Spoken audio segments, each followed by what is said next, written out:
Tharad police સ્ટેશનના GPID ગુના સહિત અન્ય ગંભીર ગુનાઓમાં છેલ્લા 2 વર્ષથી નાસ્તા ફરતા આરોપી ઝડપાયો। નાસ્તા ફરતા આરોપી સ્કોડ ડીવાયએસપી કચેરી થરાદના પોલીસ સ્ટાફ દ્વારા હ્યુમન સોર્સ તથા ટેકનિકલ સર્વેલન્સની મદદથી ઝડપી લીધો છે। જિલ્લાઓના વિવિધ પોલીસ સ્ટેશનોમાં નોંધાયેલા ગુનાઓમાં વોન્ટેડ આરોપી પ્રકાશભાઈ પટણીને સતલાસણાના કુડા ખાતેથી ઝડપી લીધો। થરાદ પોલીસ સ્ટેશનનો ગુનો છે 22 નંબરનો ગુનો હતો 2024નો। આ ગુનાની અંદર જીપીઆઈડી એક્ટ મુજબ ગુનો દાખલ થયેલો।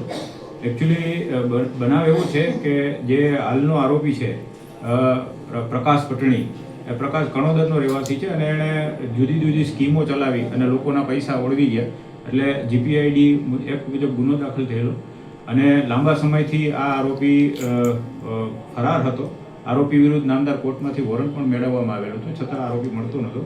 અમારા વાવ થરાદ જિલ્લાના પોલીસ અધિક્ષક સાહેબ શ્રી ચિંતન તરૈયા સાહેબે સ્પેશિયલ જે નાસ્તા ફરતા આરોપીઓ છે એને પકડવા માટેની ઝુંબેશ આદરેલી અને આ ઝુંબેશના ભાગરૂપે થરાદ ડિવિઝનના સ્કોડ બનાવેલો અને એ સ્કોડના માણસો છે અમારા દેવસીભાઈ અને બીજા હેડ કોન્સ્ટેબલ, એને માહિતી મળેલી કે ભાઈ આ આરોપી છે એ પાટણનું ગામ છે ત્યાં રહે છે અને તળાવ રાખી અને તળાવ જે કોન્ટ્રાક્ટ બેઝ ઉપર તળાવ રાખીને માછીમારી ધંધો કરે છે એવી હકીકત મળતા તે દિશામાં અમે તાત્કાલિક જઈ અને આરોપીને મતલબ લઈ આવ્યા છીએ અને આરોપીની ધરપકડ કરી લીધેલી છે। આ આરોપી છે એ અલગ અલગ પોલીસ સ્ટેશનમાં ઘણા બધા ગુના છે એમના ઉપર નામદાર કોર્ટના વોરંટો પણ છે। આ દિશામાં જે પોલીસ સ્ટેશનમાં અને અમે આખા ગુજરાતમાં સર્ક્યુલેટ પણ કરવાના છીએ કે આ આરોપીની જેને જરૂર હોય તે આરોપીને લઈ જઈ શકે છે અમારી પાસેથી। આજરોજ અમે નામદાર કોર્ટમાં રજૂ કરશું આરોપીને અને રિમાન્ડ પણ મેળવવાના છીએ।